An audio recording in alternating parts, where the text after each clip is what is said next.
ناکۆکی زۆرە لە یاسایی پرۆژە یاسای موازنە. ئێستا ڕەنگە بەشێکی کەمی ئێمە بین، بەشە زۆرەکەی کوت لە شیعیەکان و سونیەکان مادە بە مادە گرفتیان هەیە.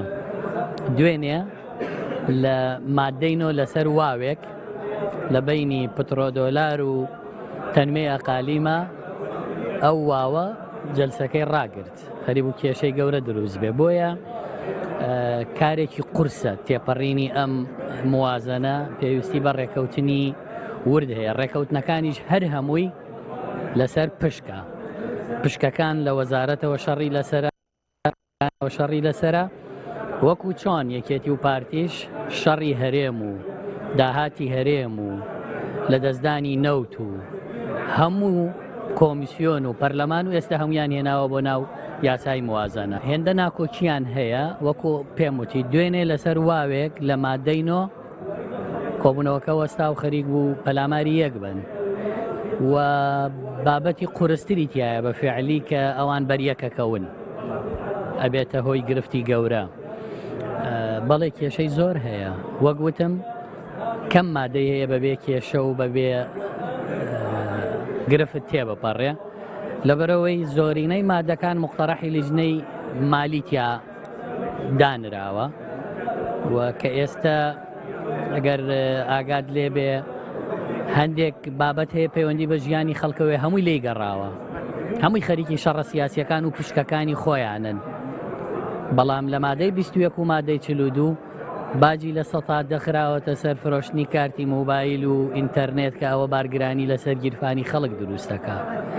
لە سەتا 5 بۆ هەر لیترێک بنزین باج دانراوە، لە سەتا 10 بۆ هەر لیترێک گاز باج دانراوە کە ئەمە بەرهەمی ناوخۆیی عێراقە. لە سەتا 15 باج بۆ بنزینی هاوردە، یعنی یەکێک بنزین بێنێ لە سەتا 15 باجی ئەخرێتە سەر. یەکێک سەفەرکە لە مەتارەکانی عێراقەوە 25,000 لێ ئەسەنرێ. ئەمانە پەیوەستن بە بارگرانی بۆ ژیانی خەڵک، کەس زۆر بەلایەوە گرنگ نییە. من ئێستا هەوڵم داوە بۆی مادەی 21 و مادەی 42 کە ئەو بارگرانی بۆ سەر خەڵکتیایە پەرلەمانتاران دەنگی پێ نەدەن. شەڕی داهات کە ناشەفافە لە هەرێمی کوردستان کە نادیارە لە گومرگەوە بۆ ناوخۆ، داهاتی ناوخۆ بۆ نەوت، ئێستا هێناویانە ئەیانەوێ بەشە بودجەی کوردستان بۆ هەرێم لەتیکەن بەشیکەن، هەر کەس پشتی خۆی بەرێ، ئەیانەوێ ئێمەش لەگەڵ ئەما بین. ئێمە لەگەڵ ئەمانین، ئێمە لەگەڵ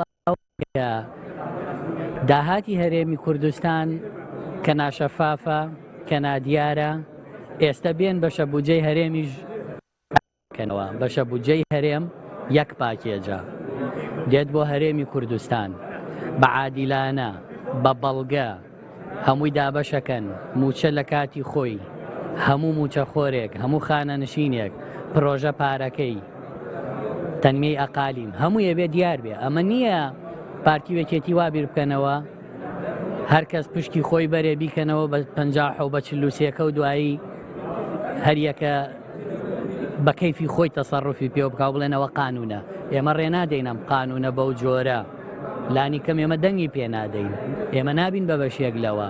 ئەوان شەڕی خۆیان لە کوردستان هەیە، سەرۆکی حکوومەت و جێگر ڕێکەوتونەتەوە داهاتی هەرێم بچێتەوە هەولێر و کێشەی سلێمانی نەمێنێم. کێشەیە چی ئێستا بۆ هەموو بودجەی هەرێمی کوردستانیان دروست کردووە.